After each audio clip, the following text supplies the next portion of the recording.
Welcome to Mythri news. ప్రతిక్షణం ప్రజల కోసం. అనకాపల్లి జిల్లా నర్సీపట్నం. ఓటు అనే అస్త్రంతో ఈ దుర్మార్గపు వైసీపీ పార్టీని నేలమట్టం చెయ్యాలి. 23వ వార్డు శంఖారావంలో కౌన్సిలర్ చింతకాయల పద్మావతి. 23వ వార్డులో టీడీపీ ఎన్నికల శంఖారావం భారీగా తరలివచ్చిన మహిళలు, కార్యకర్తలు. నర్సీపట్నం మున్సిపాలిటీ 23వ వార్డులో బుధవారం TDP councillor Nerella Seethachandrika Rajesh, ward TDP నేతల ఆధ్వర్యంలో టీడీపీ శంఖారావం భవిష్యత్ గ్యారంటీ, ఇది బాబు గ్యారంటీ కార్యక్రమం ఏర్పాటు చేశారు.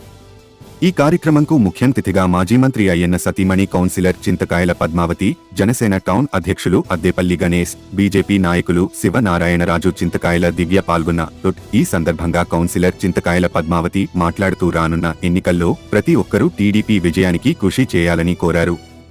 ఓటు అనే అస్త్రంతో ఈ దుర్మార్గపు వైసీపీ పార్టీని నేలమట్టం చెయ్యాలని పిలుపునిచ్చారు.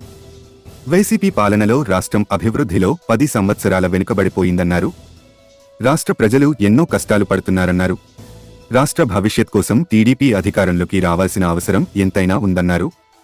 ప్రతి ఒక్కరూ సైనికులులా పనిచేసి జగన్ అరాచక పాలనకు చరమగీతం పాడాలన్నారు. కౌన్సిలర్ సీతాచంద్రిక మాట్లాడుతూ జగన్ అధికారంలోకి వచ్చినప్పటి నుంచి రాష్ట్రాన్ని పూర్తిగా భ్రష్టు పట్టించారని, సంక్షేమ పథకాలు అంటూ ఆంధ్ర రాష్ట్రాన్ని అప్పుల ఊబిలోకి దించారన్నారు.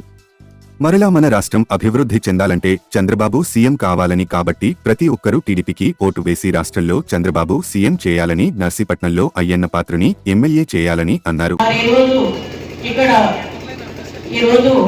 ఎలక్షన్స్ వచ్చిన తర్వాత అన్ని పార్టీల వారు కూడా మీటింగ్లు పెట్టుకోవడం జరుగుతుంది.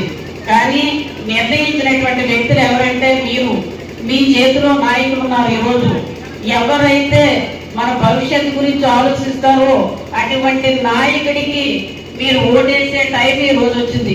అలాగనే లాస్ట్ 5 సంవత్సరాలు కూడా ఒక్కసారి అని చెప్పి మీరు ఓటేసి మన రాష్ట్రాన్ని నాశనం చేసి, మన రాష్ట్రాన్ని, మన యువత భవిష్యత్తుని నాశనం చేసి మన భవిష్యత్తును కూడా నాశనం చేసుకోవడం జరిగి 5 సంవత్సరాలు కాబోతుంది. అలాగనే మనకు భవిష్యత్తులో 5 సంవత్సరాలు కూడా వెనకపోయాం, మన అభివృద్ధి లేదు. ఇవన్నీ ఆలోచించుకోవడానికి టైం వచ్చింది. మీరందరూ ఒక ఆలోచన విధానంగా ఈ రోజు ఓటేయాల్సిన బాధ్యత మీ మీద ఉందని చెప్పి సందర్భంగా తెలియజేసుకుంటున్నాం. మరి ఈ రోజు చూస్తున్నాం, అందరూ కూడా అంటున్నారు, పెన్షన్లు అంటున్నారు, ఎక్కడ అభివృద్ధి కార్యక్రమాలు వదిలేశారు. ఇది ఇచ్చాను, అది ఇచ్చాను చెప్పి ఇంటికి వెళ్ళి అడగడం తప్ప వారు చేసింది ఏమీ లేదు. ఒక అబద్ధాలు తప్ప ఏమీ కాదు. మన తెలుగుదేశం పార్టీ వచ్చిన తర్వాత, మన రామారావు గారు వచ్చిన తర్వాత పెన్షన్ ఏర్పాటు చేశారు. ఎంత పెన్షన్ ఇచ్చారండి? 70 రూపాయలు పెన్షన్ ఇచ్చారు. మరి 70 రూపాయలు పెన్షన్ ఇచ్చిన తర్వాత రాజశేఖర రెడ్డి గారు వచ్చారు, 200 రూపాయలు ఇచ్చారు. మన చంద్రబాబు నాయుడు గారు వచ్చి 200 రూపాయలు, 2000 రూపాయలు చేసినటువంటి ఘనత మన తెలుగుదేశం పార్టీ. మీరందరూ పెన్షన్ వచ్చింది, వీడిచ్చారు, వాడిచ్చారని చెప్తాం. పెన్షన్ పుట్టించింది రామారావు గారు, పెన్షన్ పుట్టించింది తెలుగుదేశం పార్టీ, పెన్షన్ పెంచింది తెలుగుదేశం పార్టీ. మీరందరూ గ్రహించుకోవాల్సిన అవసరం ఉంది. అదొకటే కాదు, ఆ రోజు మనకి ఇల్లు ఉండే కాదు, చాలా మంది పూరి గుడిసెలు ఉండేవాడు. ఇందిరమ్మ గుడిసెలు ఇచ్చేవారు ఆ రోజు. మరి ఇందిరమ్మ గుడిసెలు తీసుకొచ్చి పక్కా గృహాలని చెప్పేసి ఎన్టీ రామారావు గారు ఇచ్చారు. అప్పుడే మనందరి కాలనీలు, ఇల్లు ఇవన్నీ వచ్చాయి. అవన్నీ గుర్తు చేసుకోవాల్సిన అవసరం ఉంది. మరి ఇక్కడ ఉన్నటువంటి పెద్దలు ఉన్నారు చాలా మంది. అయ్యన్న పాత్రి గారిని 83లో గెలిపించి, అంటే ఒక విజన్ ఉన్న వ్యక్తిని గెలిపించుకుందామని చెప్పి ఇక్కడ ఉన్న పెద్దలందరూ కూడా, ఫస్ట్ తరం వారందరూ కూడా ఆ రోజు 83లో అయ్యన్న పాత్రి గారిని గెలిపించారు. గెలిపించబట్టికే ఆయన గెలిపించిన తర్వాత అతని మీద నమ్మకం పెట్టుకొని గెలిపించిన తర్వాత ఆయన ఏం చేశారంటే, గెలిచిన తర్వాత మన నర్సీపట్నానికి నేనేదో చెయ్యాలా, నా వయసు తక్కువైనా సరే నన్ను ఎమ్మెల్యేగా పెద్దలందరూ గెలిపించాలని చెప్పి ఉద్దేశంతో మరి ఇంటర్మీడియట్ వరకే నర్సీపట్నంలో ఉండేది. మన కౌన్సిలర్ గారు చెప్పారు కాలేజీల గురించి. ఇంటర్మీడియట్ వరకు ఉందని చెప్పేసి డిగ్రీ చదవాలంటే అనకాపల్లి కానీ, కాకినాడ కానీ, వైజాగ్ కానీ వెళ్ళాల్సి ఉంటుంది. మరి ప్రతి ఒక్కరు పేదవారు వెళ్ళలేరని చెప్పి ఉద్దేశంతో ఒక విజన్ ఉన్న నాయకుడు కాబట్టి, అటువంటి నాయకుడు కాబట్టి ఈరోజు degree college, ITI, polytechnic college, అలాగే బిఈడి కాలేజ్, అలాగే ఇంజనీరింగ్ కాలేజ్, ఇటువంటి అన్ని తీసుకొచ్చి ఆ వాడు పెద్దలు ఆ వయసులో వేసిన ఓటుకి విలువగా, పూర్తిగా ఒక నర్సీపట్నాన్ని ఎడ్యుకేషన్ హబ్గా తయారు చేశారు. మరి అటువంటి మనిషి విజయం ఉన్న వ్యక్తి అంటారు. మొన్న ఎవరు అంటున్నారు నాయకులు, ఆయన ఏం చేశారు, 5 సంవత్సరాల్లో నేను ఏం చేయగలను, 5 సంవత్సరాలే కదా నేను వచ్చి ఎమ్మెల్యే అని అయ్యాను అంటున్నారు. మరి ఎమ్మెల్యే 5 సంవత్సరాల్లో ఇప్పుడు నేను కావాల్సిన 10 సంవత్సరాలు ఉంటుంది కదా. 83లో అయ్యన్న పాత్రి గారిని గెలిపిస్తే ఇవన్నీ తీసుకొచ్చారు. మరి అటువంటిది హాస్పిటల్ ఉంది, చిన్న పెంకిటిల్ ఉండేది, పెద్దలందరికీ తెలుసు, ఇప్పుడు యువతకు తెలియదు. వాళ్ళందరూ చెప్పాల్సిన అవసరం ఉంది. చిన్న పెంకిటిల్ ఉన్నటువంటి హాస్పిటల్ని 100 పడకల హాస్పిటల్ చేసినటువంటిది అయ్యన్న పాత్రి గారు తెలుసుకుంటున్నాము. మనం ఈ రోజు చూసినట్టయితే ఆడవాళ్ళందరూ ఒక నాయకత్వం వ్యవహరించగలన్న స్థితికి తీసుకొచ్చింది ఎవరు అంటే మన చంద్రబాబు నాయుడు గారు. ఆయన ఈ రోజు డ్వాక్రా అనే ఒక పథకాన్ని తీసుకొచ్చి ప్రతి ఆడవాళ్ళు కూడా ఒక నాయకత్వ లక్షణాలు అలవర్చుకోవడానికి, వాళ్ళ కాళ్ళ మీద వాళ్ళు నిలబడడానికి ఎంతో సహాయపడ్డారు. అవన్నీ కూడా మనం గుర్తుంచుకోవాలండి. అలాగే ఇతర పార్టీ నాయకులు ఎన్నో విధాలుగా మన కుటుంబ సభ్యులైన పద్మావతి గారి ఫ్యామిలీని కానీ, చంద్రబాబు నాయుడు గారిని కానీ, వాళ్ళ యొక్క ఆడవాళ్ళని కానీ ఎన్నో విధాలుగా ఇబ్బందులు పెట్టారు. కానీ వాటిని అన్నిటినీ తట్టుకుని మాకు ప్రజలు కావాలి, మేము ప్రజలకే న్యాయం చేయాలి, మేము ప్రజలు మా ఎట్టున్నారు, మేము వాళ్ళకి సహాయం చేయాలి, వాళ్ళకి తోడుగా నిలవాలి అని చెప్పి మేము వాళ్ళ కష్టాన్ని చూస్తున్నాము. ఈ రోజు కూడా వాళ్ళందరికీ కూడా పేరుగా మా ధన్యవాదాలండి.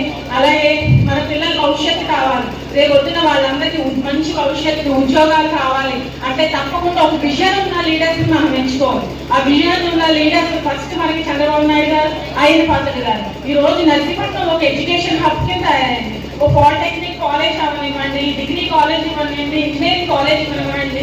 ఒక 20 ఏళ్ల క్రితం ఒక విజన్ తో నర్సీపట్నానికి పిల్లలకి చదువు ఉంటే ఎంతో బాగా అభివృద్ధి చెందుతుంది అని చెప్పి వాళ్ళకి ఆ రోజుల్లో ఎంతో కష్టపడి చంద్రబాబు నాయుడు గారు మీకు ఏం కావాలి అని ఉంటే మా ఊరికి డిగ్రీ కాలేజ్ కావాలి అని చెప్పి నర్సీపట్నానికి డిగ్రీ కాలేజ్ పెట్టించిన మహా వ్యక్తి మన అయ్యన్న పాత్ర గారు. అలాంటి అయ్యన్న పాత్ర గారిని ఒక విజన్ ఉన్న లీడర్ ని మన ఊరికి మంచి చేయాలి, మన పిల్లల భవిష్యత్తు బాగుండాలి అనే మంచి వ్యక్తికి మనం ఓటు వేసి గెలిపించుకోవాలంటే ఈ రోజు మీ అందరి చేతుల్లో, మనందరి చేతుల్లో ఉన్న ఒకే ఒక అస్త్రం ఓటు. ఆ ఓటు అనే అస్త్రాన్ని మనమందరం కూడా మంచి నాయకులు వేసుకుని మన భవిష్యత్తు తీర్చిదిద్దే, మన వెంట ఉండి మనతో ఉండే నాయకులకి ఓటు వేసి మనం వాళ్ళని గెలిపించుకోవాలని చెప్పి మేము మిమ్మల్ని పేరున కోరుకుంటూ సెలవు తీసుకుంటున్నాం. ధన్యవాదాలు. నా తండ్రి చనిపోయాడు, నాకు ముఖ్యమంత్రి అవకాశం ఇవ్వండి రాష్ట్రం మొత్తం పాదయాత్ర చేసి మన ఆంధ్రప్రదేశ్ కొద్దిగా ఎమోషన్తో నిండిన వ్యక్తులు కాబట్టి ఎవరన్నా బాధపడితే మనం చూస్తూ ఉండడం కాబట్టి ఒక ఛాన్స్ అని చెప్పి జగన్మోహన్ రెడ్డి గారికి అవకాశం ఇవ్వడం జరిగింది. ఒక ఛాన్స్ అని జగన్మోహన్ రెడ్డి గారికి అవకాశం ఇస్తే ఈ రోజు రాష్ట్రం పరిస్థితి మనం చూస్తున్నాం.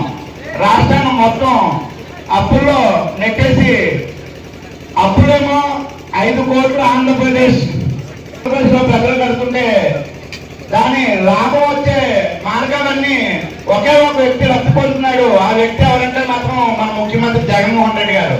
అప్పుడు అందం కడుతున్నాం, ఆస్తులు ఆయన సంపాదిస్తున్నారు.